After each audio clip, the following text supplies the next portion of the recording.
खब सिरप मामले की बात करते हैं। खब सिरप मामले में 25 ठिकानों पर ईडी ने एक साथ रेड की है। सुबह 7:30 बजे से लखनऊ जोनल ऑफिस छापेमारी कर रहा है। मुख्य आरोपी शुभम जायसवाल से जुड़े लोगों के ठिकानों पर रेड की गई है। खब सिरप की अवैध सप्लाई मामले में कार्रवाई लगातार जारी है। चार्टर्ड अकाउंटेंट विष्णु अग्रवाल के ठिकानों पर भी रेड हुई है और आज सुबह से ही लगातार रेड चल रही है खब सिरप मामले पर। तो अवैध खब सिरप मामले में बड़ी कार्रवाई, देश के कुल मिलाकर 25 ठिकानों पर रेड जारी है। सुबह 7:30 बजे यह कार्रवाई शुरू हुई। शुभम जायसवाल से जुड़े लोगों पर रेड हुई है। 30 एफआईआर के आधार पर कार्रवाई पिछले 2 महीने में दर्ज हुई है एफआईआर। कई फर्जी पते और फर्जी फॉर्म्स भी मिले हैं। मामले में अभी तक 32 लोग गिरफ्तार किए जा चुके हैं और आप देखिए आंकड़ा, 1000 करोड़ से ज्यादा का यह पूरा कारोबार था। मुख्य आरोपी शुभम जायसवाल अब भी फरार है, जिसकी तलाश जारी।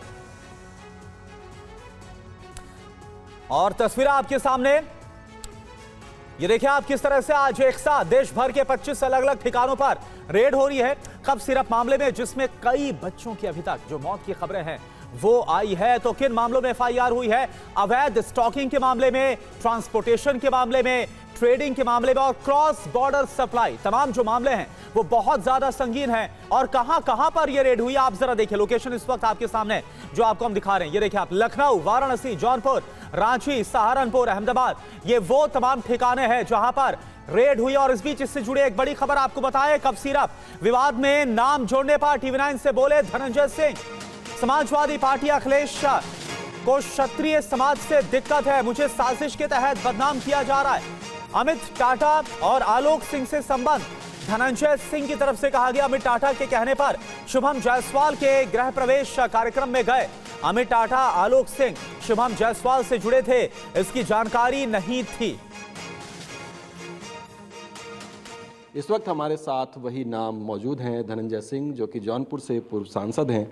उनसे बातचीत करेंगे। सबसे पहले तो यही सवाल है सर कि इतने आरोप आप पर लग गए और अब आप 1 महीने बाद सामने आए हैं, तो सबसे पहला जवाब आपका इस पूरे के पूरे प्रकरण पर पहली बात क्या है? सोशल मीडिया के हैंडलरों की एक चाल थी कुछ लोगों की, हमारे ओपोनेंट से मिलके और समाजवादी पार्टी के लोगों से मिलके पैसा लेके एक अभियान चला, नैरेटिव गढ़ा गया। कौन क्या व्यापार कर रहा था क्या मुझे पता है? आपका बेटा क्या कर रहा होगा स्कूल में, जब बड़ा हो जाएगा आपको पता नहीं होगा। सिगरेट चोरी से पी के आ रहा होगा, बियर पी के आ रहा होगा, वो पता नहीं चलेगा। चलता था, तमाम गार्जियन से छिपा के हम आप भी निकल के आए हैं बहुत सी चीज़ों को। तो आदमी क्या है कि क्या कर रहा है, नहीं हो सकता है इस मामले में, जैसा उन लोगों ने बयान में देख रहा था, पढ़ रहा था पुलिस को, उसमें इन लोगों ने बयान दिया कि इनको शुभम जायसवाल ने कहा कि आप 5 लाख रुपए दे दीजिए, एक एजेंसी हम बना देंगे, आपको इतना पैसा मिल जाया करेगा, महीने का या साल का, जो भी एक इन लोगों का। इन लोगों ने उस आधार में बहका। अगर किसी को ये मालूम होता कि ये फेक काम है या फ्रॉड है या गलत है, अपने नाम से एजेंसी, अपने बाप के नाम से एजेंसी नहीं बनाता। अपने नाम से लाइसेंस और दुकान, ड्रग लाइसेंस ड्रग इंस्पेक्टर ने दिया होगा ना, तो सरकारी, ऐसा तो नहीं कि बांग्लादेश से लाइसेंस लेके आए। किसी ड्रग इंस्पेक्टर ने बनारस के दिया या कहीं के दिया, या जो भी चीज़ें जांच में आएंगी विषय, तो ड्रग इंस्पेक्टर ने लाइसेंस दिया, लीगल आदमी अपनी फोटो दे के बनवा रहा। उसको क्या पता उसके पीछे क्या चल रहा है एक रैकेट, और ये आज से नहीं बहुत पुराना चल रहा है यहाँ पे। शुभम जायसवाल को आप कैसे जानते हैं, क्योंकि तस्वीर उनके साथ भी आपकी, तो जो मुख्य चेहरे इस पूरे प्रकरण में वो सबकी तस्वीर धनंजय सिंह के साथ दिखती है और धनंजय सिंह का नाम जोड़ दिया जाता है। यही मुख्य चेहरे हैं। अभी 128 फर्में हैं, सबका टर्नओवर आने दीजिए, तब आपको पता चलेगा मुख्य चेहरे कौन है, किसने कितना व्यापार किया है। अभी ये जांच का विषय, सारी चीज़ें एक ही दिन में आप जान लेना चाहते हैं। अभी तो जो राजनीतिक आरोप प्रत्यारोप है उस पर बात कर लीजिए। और रही बात चेहरे, मैं तो डिनाई तो किया नहीं।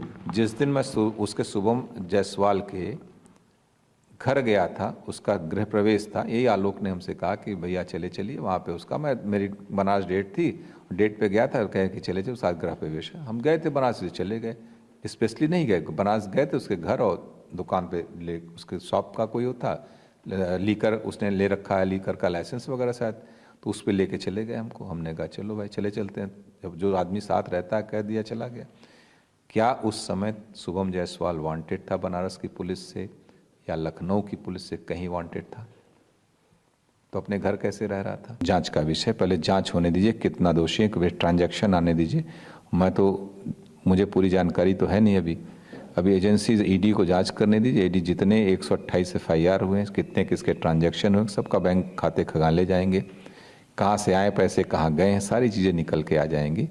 परेशान होने की ज़रूरत नहीं है।